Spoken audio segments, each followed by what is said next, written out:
지금 우리 여성들이 사실은 진짜 금값을 할 시기 아닙니까? 그죠? 겁낼 것도 없고, 뭐 세상 사는데 경험도 많고, 이제는 나름대로 하실 수 있는 일이 많은 시기라 이렇게 여겨집니다. 우리 교회 이제 중년이잖아, 중년. 그죠? 그러니까 위로 아래로 섬겨야 하고 이끌어가야 될 세대 중간에서 역할을 잘 감당하셨으면 좋겠어요. 특별히 우리 사랑하는 여성교인들 오늘 찬양한 것처럼 정말 생기 가득하셔서 하나님께서 귀히 쓰시는 그런 일꾼들 되기 바랍니다. 이제 그 나이가 되면은 이제 여러 가지 삶의 이런 저런 한계도 느끼고 결론이 나기도 하고 그럴 테지만은, 그리고 40대에서 60대 이 초반이 될 때까지는 사실 여성들은 많은 변화가 일어나는 때라고 그래요. 신체적으로도 또 심리적으로도 사회적으로도 많은 변화가 복합적으로 일어나는 시기예요. 호르몬의 변화로 몸이 많이 열이 난다기도 하고 힘들어하는 갱년기 증상도 나타나고, 또 가족 구조가 변합니다. 애들이 떠나갑니다. 애들이 자리를 비웁니다. 그래서 애들 방이 비어져요. 엄마 역할이 많이 줄어들어요. 그래서 엄마 부재, 엄마의 역할 부재가 이제 생기게 되는 거예요. 어떻게 보면 이제 부재라고 표현하기보단 빈 둥지에서 할 일 없는 그런 엄마가 돼버린 것 같은 인상이 주어져요. 물론 시집장가 갈 때까지도 도와야 하지만은 당장 아침 일찍 일어나서 밥해서 학교 보내고 하던 시절이 다 끝나간다고요. 그러다 보면은 이제 자기 시간이 많아집니다. 그러다 보면은 여러 가지로 정체성의 변화를 겪게 되는데, 나는 이렇게 계속 살 건가? 나는 이게 단가? 나는 여기서 더 발전할 수는 없나? 이거 이제 자기 본전 찾기가 시작되는 거예요. 그동안 애들에게 담보 잡혀갖고 아무것도 못하고 있다가 이제 나 뭐 해야 되는데, 내 역할 뭐지? 어떻게 해야 되지? 혼돈을 겪을 수도 있어요. 그런가 하면은 몸이 아파와요. 근육통, 관절통이 느껴지는 분도 있을 거예요. 아이고, 이거 벌써 내가 늙었나? 하는 느낌도 받는 거예요. 체중이 늘어나네? 또 겁도 나는 거예요. 이런저런 일로 인해서 또 없던 근심이 생겨나는 거예요. 자, 이렇게 정서적으로는 자녀들에게로부터 공백 기간이 생겨남으로써 이제 매일 엄마 곁에서 엄마 부르면서 매달리던 애가 없어가니까 이제 엄마 역할이 확 주니까 그런 데서 오는 허전함도 있고, 또 정서적으로 우울감도 느껴지고 불안감도 느껴질 수 있어요. 이럴 때 여러분, 주님께 매달리셔야 돼요. 주님과 함께하는 시간 가지시기 바랍니다. 하나님 앞에 엎드리는 시간이 많아지기를 바랍니다. 하나님 앞에서 묻고 찾고 구하는 시간이 많기를 바랍니다. 하나님과의 관계에서 과거의 신앙생활보다 한 걸음 더 깊이 들어가기 원하고, 한 걸음 더 주님 앞에 가까이 다가가기 원하는 영적 성장에 대한 간절한 바람이 있으셔야 돼요. 기도와 말씀에 대한 갈증도 느끼셔야 되고요. 은혜 사모하는 마음이 늘 있으셔야 돼요. 세상 것 위주로 살려는 마음을 주님 위주로 살고 싶은 마음으로 방향 전환도 일어나야 돼요. 이런 모든 것들을 한번 생각해보는 오늘 오후 시간이 되기를 바랍니다. 제가 어느 책을 읽어보니까 우리 중국의 고사성어에도 많이 등장하고 그 다음에 삼국지에도 등장하는 인물인 제갈량이라는 사람이 있어요. 그는 유비의 책사가 돼서 나중에 촉한의 총나라의 제2인자가 돼요. 유비가 죽고 난 다음에는 유비가 죽으면서 그럴 정도였어요. 만약에 내 아들 유선이가 네 마음에 안 들고 네 마음에 흡족하지 않으면 걔를 물리치고 네가 왕이 되라 할 정도로 유비가 제갈량을 믿었어요. 그렇게 지지해 줄 만큼 유비는 힘을 가진 사람이 돼요. 근데 이 사람 뒤에 누가 있냐? 부인이 있잖아요. 그렇죠? 이 제갈량이라는 사람이 역사에 등장하게 되는 계기가 황아추라고 하는 그 당시에 그 지역에서 제일 못생겼다는 여자, 누구에게도 시집도 못 가던 여자, 집안은 잘 살고 뼈대 있는 집안인데 인물이 없어서 시집을 못 가던 여자와 결혼을 하게 돼요. 반면에 제갈량은 보잘것도 없는 집안이에요. 가진 것도 없고 가난한 집의 젊은이였어요. 학식은 있었어요. 그런데 그 여인과 결혼하면서 동시에 제갈량은 그 시대의 명문가 6개의 호족이 그 근처 양양이라는 곳에 살았는데 그들과 다 연관을 맺을 수 있는 길이 열려요. 여인 때문에. 여인의 역할이 이제 뒤에서 이제 크고 작게 제갈량에게 도움이 됐을 거예요. 오늘 우리는 지금 우리 여성교회원들이 남편의 가는 길, 자식들의 가는 길에 적지 않게 영향을 끼치는 위치에 늘 계신 거예요.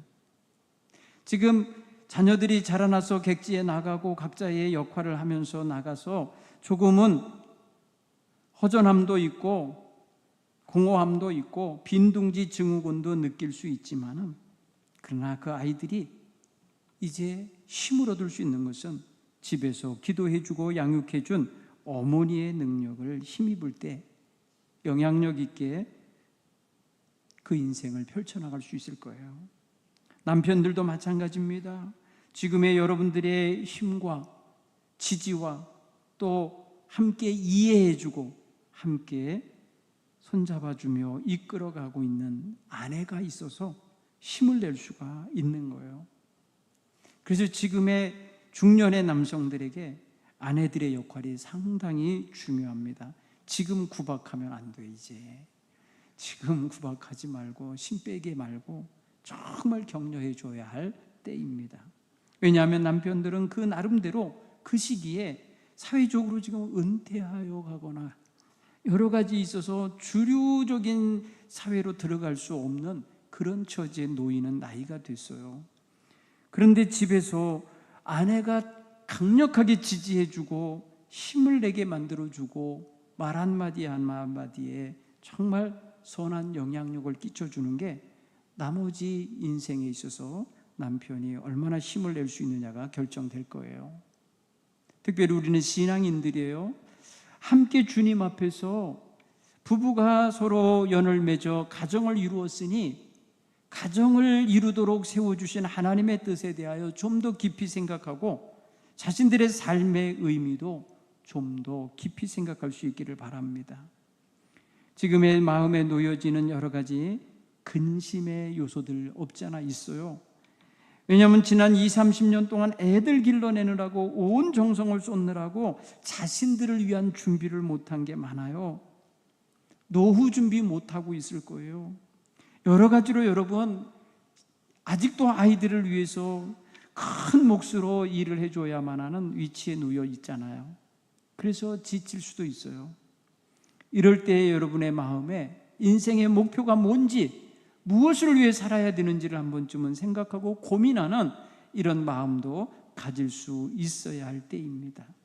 하나님과의 관계가 지금 정상적으로 가고 있는가 한번 돌아볼 수도 있어야 돼요. 내가 하나님의 뜻에 합당하게 살아가고 있는가? 하나님이 내게 맡겨주신 사명은 내 안에서 잘 성취되어 가고 있는가 볼 수도 있어야 돼요. 그런데 너무 정신없이 살다 보니까 이런 것에 생각을 둘 수가 없었어요. 생각할 여지조차 없이 살아갈 때가 많아요. 그래서 오늘 헌신의 시간이니까 한번 생각하고 점검하고 갔으면 좋겠어요. 오늘 로마서 12장 9절로 13절을 읽었어요. 이것은 단지 한 개인의 윤리나 도덕에 대한 말이 아니에요. 이거는 그리스도인 공동체가 어떤 정신으로 하나가 되어서 살아가야 하는지, 그 구성원들이 어떤 신앙 자세로 공동체 활동에 참여해야 하는지를 분명히 보여주고 있는 말씀이거든요. 여기에 역할이 찾아져야 돼요. 그리스도를 본받아 살아가는 공동체가 어떤 모습이어야 하는가 생각해 봐야 돼요. 우리는 여러분 먹고 살기 바쁘고 나 챙기기 바쁘니까 교회적으로까지 뭐 고민하면서 생각해 신경 안 쓸 수도 있어요. 그냥 주일날 교회 가는 게 전부일 수도 있어요. 내가 무슨 역할을 하겠어 하면서 아예 자기의 역할을 아예 무시할 수도 있어요. 그러나 하나님은 그렇게 하기를 원치 않으세요. 하나님은 우리가 하나님 부르시는 날까지 제자리에서 제 역할을 잘 감당하는 그런 일꾼들이 되기를 원하고 계시다고요. 그런 면에 있어서 오늘 우리가 놓여있는 가정에서 엄마 역할 잘했어요, 아내 역할 잘했어요, 그러니 이제 교회에서도 성도 역할을 잘하는 사람이 됐으면 좋겠어요.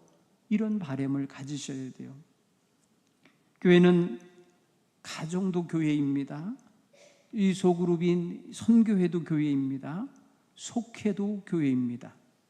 여러분들이 만나는 주의 이름으로 만나는 사람들과의 모임이 다 교회라고 여기셔서 아름답고 화목한 교회를 만들어가길 간절히 바랍니다. 그것을 해치게 만드는 다양한 요소가 있거든요. 갈등의 요소 있고요, 불협화음의 요소가 많아요. 그렇지만은 그 속에서 우리들의 역할에 따라서 아름답고 화목한 공동체를 만들 수 있습니다. 나 살기 바쁘니까 그냥 있고 말면 안 돼요. 여러분, 어제도 그러니까 더 여러분보다 어린 세대인 밑에 여선교회가 교회 청소를 했어요. 교회 청소를 하면서 나름대로 즐겁게 청소를 했을 거예요. 그리고 서로 모여서 서로 또 환담을 나누고 서로 음료수도 나누면서 교제를 하더라고요. 우리가 교회의 공동체에서 자기 역할을 제대로 감당한다는 거, 교회에서는 아주 친절하게 배정을 해주잖아요. 이번 주는 누구가 일합니다. 이번 주에는 어느 속회가 봉사합니다라고 다 배정도 해주잖아요. 그러면 그 배정받은 날이 나에게 불편한 날일 수도 있고, 내가 사정이 있어서 선약이 있어서 못 올 수도 있는 날일 수 있지만, 할 수만 있으면 그 시간에 함께 참여해서 내 역할을 감당하고 싶은 마음을 꼭 가지시기 바라요. 사도 바울은 지금 한 번도 가보지 않고 만나보지도 않았던 로마 교회에게 편지 보낸 거예요. 그런데 사도 바울이 아마도 로마 교회의 사정을 누군가로부터 전해 들은 것 같아요. 그래서 로마 교회가 지금 어떤 처지에 있고 어떤 상황이라는 걸 알고 있는 듯 싶어요. 그의 편지 내용 속에 보면은 챙기는 것들이 있거든요. 그 교회가 이랬으면 좋겠다, 저랬으면 좋겠다 하시면서 전해주고 가르치는 부분을 읽어보면 그 교회의 문제도 드러나요. 물론 문제가 없이도 모범적인 답안을 보내준 것일 수도 있지만, 한편에서는 그것은 그곳에서 문제를 어떻게 하면 좋겠어요 라고 누군가가 물어왔을 수도 있고, 먼저 그곳에 가 있는 사람들에 의한 편지나 전해주는 소식에 의하여 그 교회의 소식을 알았을 수도 있어요. 사도 바울은 지금 자기 앞지랑 넓게 지금 자기랑 관련도 없는 교회에 편지 보낸 꼴이 됐어요.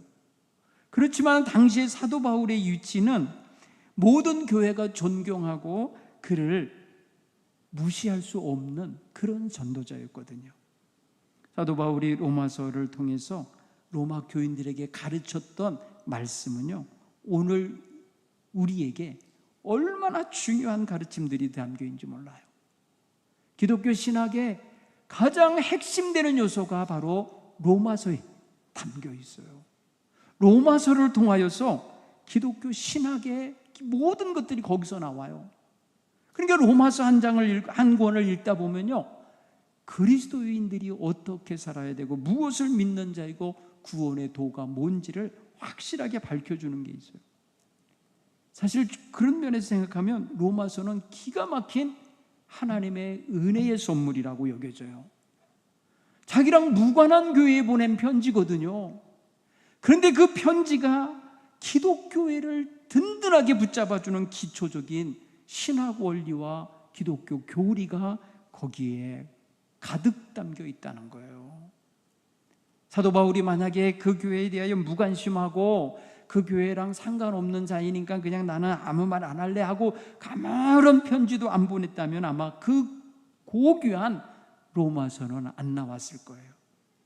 그런데 로마서가 우리에게 주어지기까지는 너무나 귀한 하나님의 섭리가 거기에 깃들어 있다는 걸 알 수 있어요. 그 가운데 오늘 12장부터는 뭐에 대한 기록이냐면 앞에 11장까지 교리가 담겨 있어요. 12장부터는 교회의 실천적인 생활이 담겨 있어요. 교인들이 어떻게 살아야 되는지 실천 목록이 거기 담겨 있어요. 그런 면에 있어서는 교회를 향한 아름다운 매뉴얼 같은 거예요. 교회 설명서 같은 거예요. 교회란 이렇게 돼야 된다라고 하는 너무나도 바람직한 교회를 설명해 준 책인 거예요. 결국은 그렇게 보면은 오늘 우리가 읽은 이 12장은 그런 면에 있어서 소중한 부분입니다. 이 내용 속에 담겨 있는 것을 보면요, 9절에는 뭘 말합니까? 여러분 읽으셔서 아시겠지만 제가 먼저 읽어드릴게요. 사랑에는 거짓이 없나니 악을 미워하고 선에 속하라. 여기 진실한 사랑 공동체가 되어야 함을 말하고 거짓이 없는 참된 선과 사랑이 기본이 되는 교회를 이루어야 될 것을 말씀하고 있어요. 그리고 이것에 대하여는 선에 속하려면 악을 미워하고 악을 멀리해야 되는 기본적인 정신이 담겨 있습니다. 성도들이 선과 진리를 추구하는 그런 공동체는 건강한 공동체예요. 성도들이 악을 미워하고 선을 따르는 공동체가 될 때 그 공동체는 가는 길이 바람직하게 가게 돼 있어요. 세상 가치가 아니라 하나님의 뜻과 기준에 따라 살아가는 그런 공동체가 되기 때문에 그렇습니다. 따라서 말뿐이 아니라 행동도 사랑의 공동체를 건설해가는 건강한 정신이 우리 성도들에게 깃들어야 하는 거죠. 10절에는 또 뭘 말합니까? 형제를 사랑하여 서로 우애하고 존경하기를 먼저 하라는 거예요. 여러분 이거 쉬운 것 같잖아요. 형제를 사랑하고 서로 우애하고 존경하기를 서로 먼저 하고. 여러분 우애 좋은 형제 자매 있는 가정들 보면 참 행복해 보입니다. 가정에서 자녀들이 서로 우애가 있이 부모님 모시고 밥 먹으러 가고 또 함께 여행도 하고 서로 섬기는 모습을 보면 참 복된 모습 같아 보여요. 여러분 교회 공동체를 그렇게 만들도록 가르치고 있어요. 사랑과 우애가 넘치는 공동체, 복된 공동체입니다. 누가 누군지 알아보지도 않고 관심도 없고 교제도 없는 그런 삭막한 공동체가 되지 않기를 바라고 있는 거예요. 여러분 로마 교회는요 이방인과 유대인들이 섞여 있었어요. 거기엔 귀족과 노예들이 섞여 있었어요. 자유인과 얽매여있는 종들이 함께 모인 공동체였어요. 이방인과 유대인이 섞여 있었던 다양성을 갖고 있었어요. 그러니 그 속에서 형제의 사랑과 서로 우애를 가지고 산다는 거 여러 가지로 어렵죠. 마치 물과 기름을 함께 놓은 것 같은 그런 상황일 수 있잖아요. 그런데 이것을 극복하라고 말해주고 있는 거예요. 그리고 상대방을 질시하거나 아니면 조금 뭐랄까요 하대하거나 조금 멸시하는 태도의 시각들이 있을 수 있잖아요. 그런데 오늘 성경은 존경하기를 서로 먼저 하라. 존경하라는 거예요. 그 사람의 존재를 인정해 주는 거예요.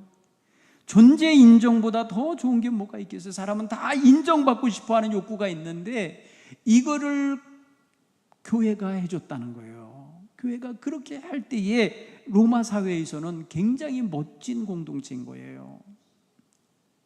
오늘 우리는 교회 공동체를 통해서 자신의 존재감이 확실하게 인식되고 드러나고 발현될 수 있는 이러한 놀라운 은혜가 있었으면 좋겠어요.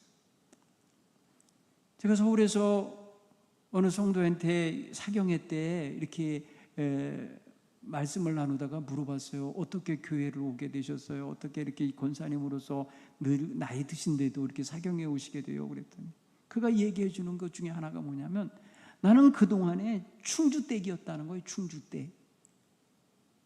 분명히 내게 이름이 있는데 충주댁이라고 계속 불려온 거예요. 그런데 어느 날 친구 따라 교회로 왔는데 자기의 부모님이 지어준 그 이름을 불러주는 거예요.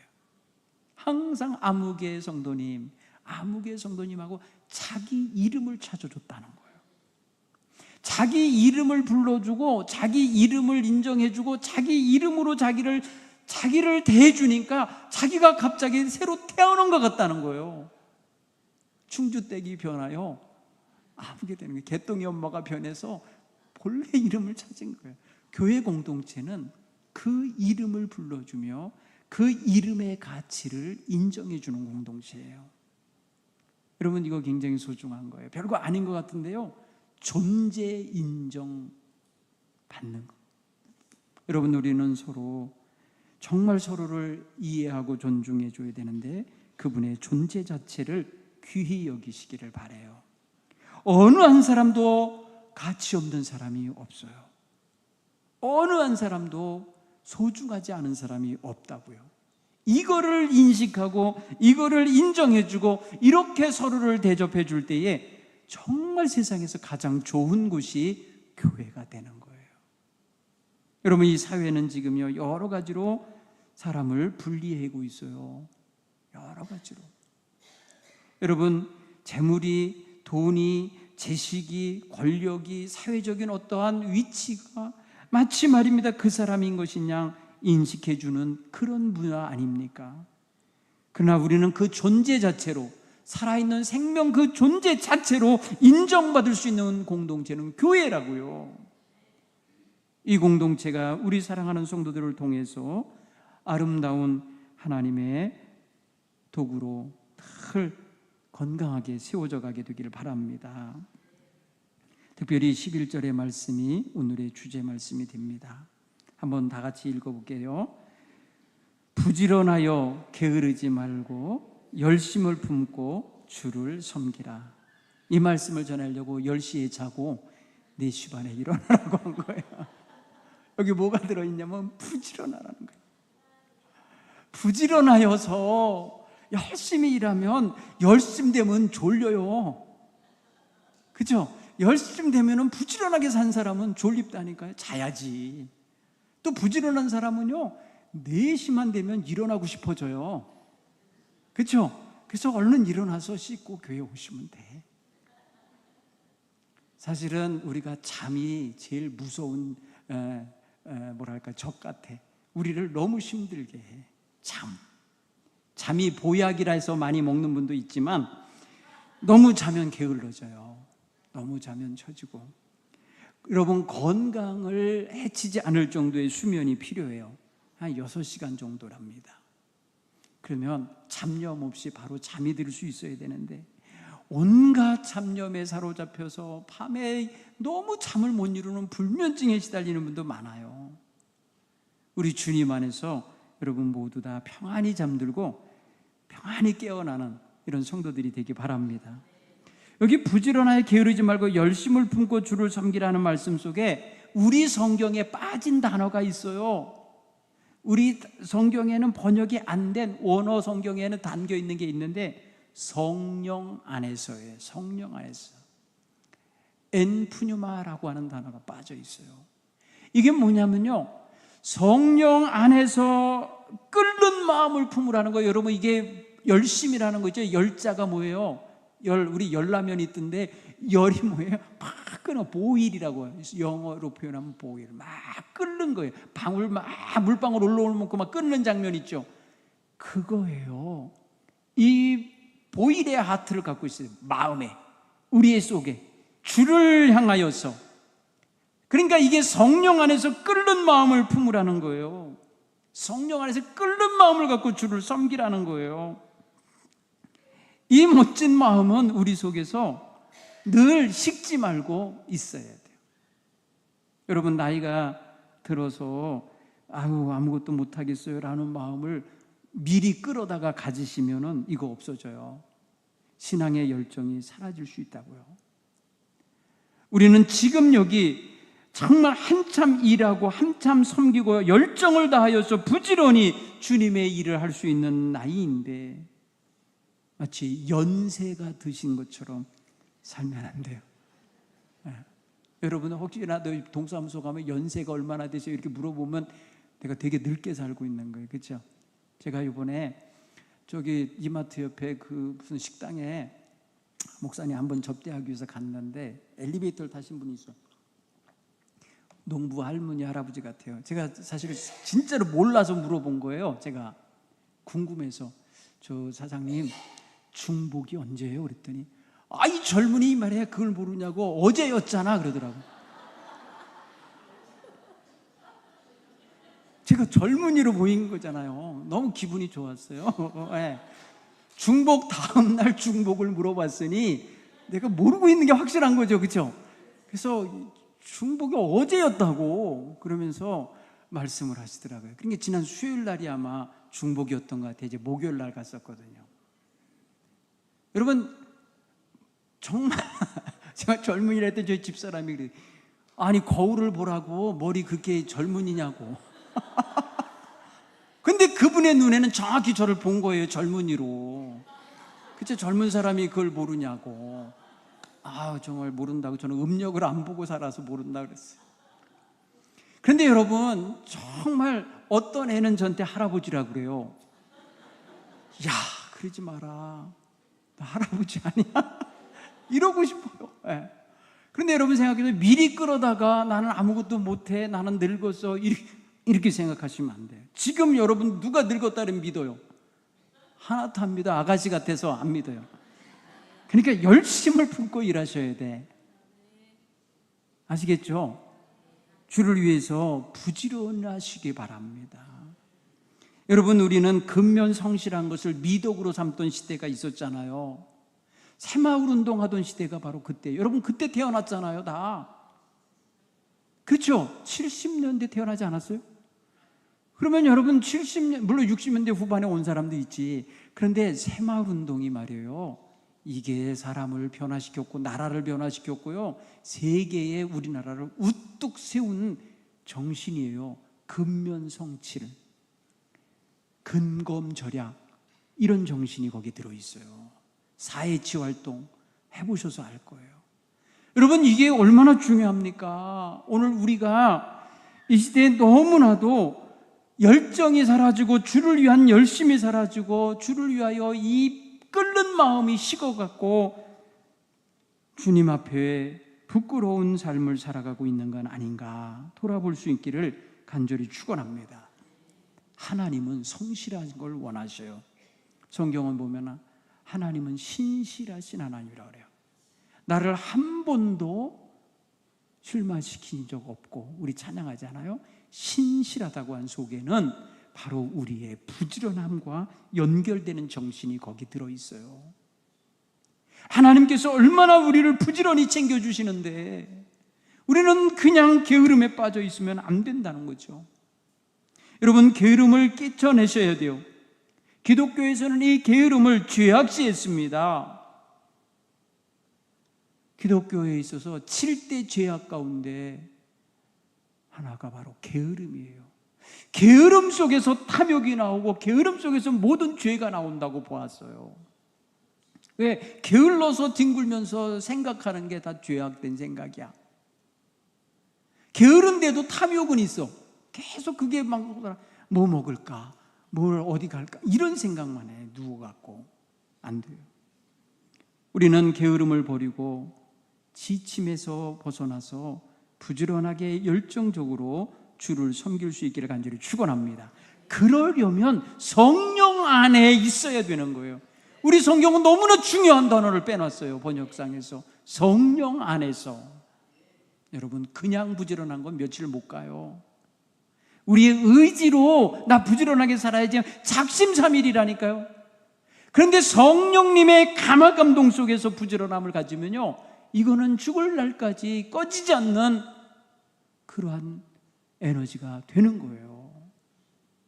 사랑하는 성도 여러분, 요새 세계 해양 군사력을 막강하게 가지고 있는 나라들에게는 뭐가 있느냐면 핵잠수함이 있어요. 핵잠수함. 핵잠수함은요, 일반 등유나 경유 떼갖고 가는 그런 잠수함하고 확실히 달라요.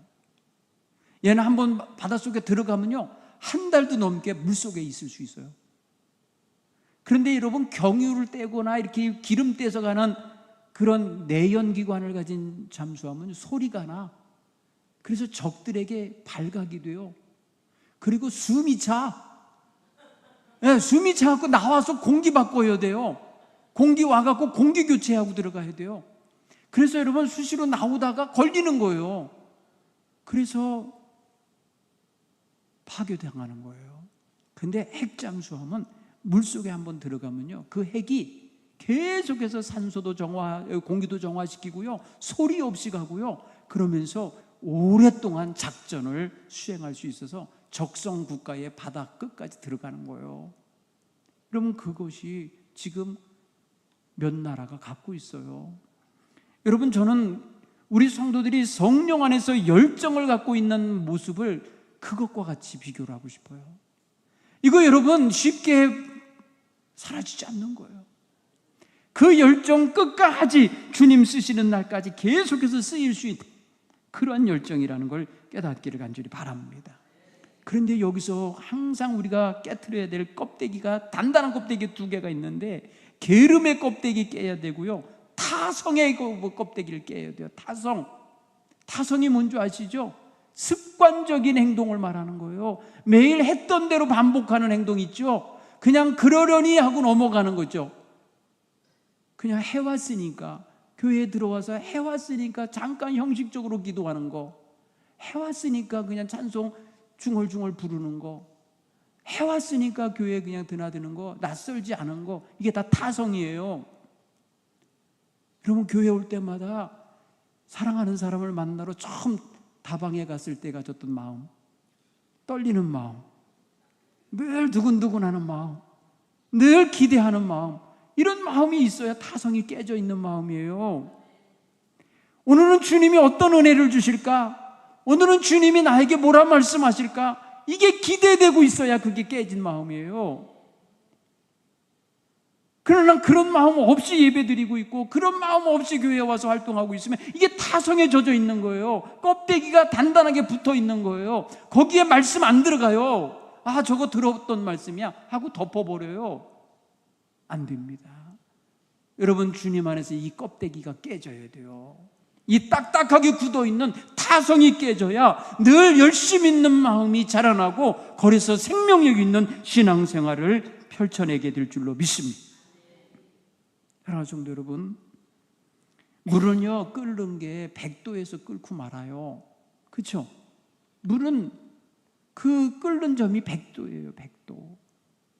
거기다 불순물 섞이면 더 빨리 끓어요. 여러분, 라면을 삶을 때 스프를 먼저 넣으면요, 물이 더 빨리 끓어요. 네? 왜냐하면 순수한 물이 아니기 때문에 끓는 점이 낮아져서 빨리 끓어요. 그런데 여러분, 끓는 점이 높이 책정되어 있는 것들이 있어요. 그런 물질들이 있어요. 비중이 높고 그런 것들은 정말 힘이 있는 것들이에요. 오늘 우리에게 있어서는요, 주님 안에서 한번 끓으면 식지 않는, 그래서 주님을 위해서 한번 헌신의 마음에 불똥이 튀면 그냥 불타오르는 이런 역사가 있게 되기를 간절히 바랍니다. 여러분, 후세인이 말입니다, 쿠웨이트와 전쟁을 할 때에 이놈들이 미국에 의하여 얻어맞고선 철수하면서 여러분, 수백 개의 유전, 곧 석유 뽑아 올리는 그 유전에 폭탄을 설치해서 터쳤어요. 네. 그 모든 것들이 말이에요, 꺼지지 않게 거의 8개월 가까이 불탔다는 거예요. 엄청난 가스 발생했고요, 엄청난 기름 유출됐고요, 엄청난 피해를 입었어요. 전쟁 피해보다 그게 훨씬 더 많을 정도로 그 인근의 모든 그 뭐랄까요, 끓음이랄까요, 기름 타고 나는 그 끓음이 하늘로 올라가서 그게 여러분 널리까지 갔어요. 꺼지지 않았어요. 그걸 끄려고 부단히 노력들해서 모래를 퍼붓기도 하고 물을 뿌려보기도 하고 별의별 일을 했지만 안 꺼졌어요. 어떻게 끈 줄 아세요? 또 다른 폭탄으로 껐어요. 또 다른 폭탄으로. 엄청나게 강력한 폭탄을 가져다가 넣어가지고 그 불이 붙어서 타게 만드는 그 모든 산소를 한꺼번에 끌어들여 버린 거예요. 한꺼번에 그냥 확 폭탄이 터지면서 그 뿜어오르는 기름에 붙어있던 그 산소를 싹 제거해 버린 거예요. 단번에 끄은 거죠. 여러분, 우리의 마음속에 주를 향한 열정이 불타오르다가 뭔가 사탄이 던지는 폭탄에 한 대 맞으면 그냥 꺼지는 거더라고 보니까. 여러분, 주를 향하여 열정을 불태워야 될 성도들이 사탄에 의하여 공격을 당하고 있어요. 모르고 있어요. 와서 폭탄을 설치하고 있는데도 모르고 있어요. 그거는 뭐예요? 영적으로 무감각한 거예요. 어디 다른 데다 원인을 돌려요? 자기가 깨어있지 못한 건데, 자기의 영적인 상태가 지금 망가지고 있는데도 몰라본다니까요. 여러분, 이거 분명히 깨닫게 되기를 바랍니다. 오늘 우리는 주님 안에서 주님을 향한 열정이 식어가던 얼른 점검하셔야 돼요. 얼른 점검하셔야 돼요. 이거 그대로 방치하면 안 되는 거예요. 하나님 앞에 자신을 다시 한번 세우셔서 주를 향한 열정적인 성도가 되기를 간절히 사모하시길 간절히 축원합니다. 여러분, 이러한 성도들이 되어야 주님이 쓰시기에 합당한 그릇들로, 도구들로 그때그때마다 주님 손에 붙잡혀서 쓰임받기 때문에 그 인생이 보람이 있고 행복하고 즐거운 거예요. 여러분, 주를 위해서 이렇게 쓰임받아야 행복하잖아요. 그렇죠? 오늘 우리 사랑하는 성도 여러분, 성령 충만한 자리를 사모하시길 간절히 축원합니다. 새벽으로 밤으로 나와 기도하시기 바랍니다. 금요일로 나와 기도하시기 바랍니다. 그리하여 성령께서 식지 않는 열정을 허락하시도록, 그것에 불이 당겨지도록 살아낼 수 있기를 간절히 축원합니다. 머리로만 신앙생활을 하고 있으면 안 돼요.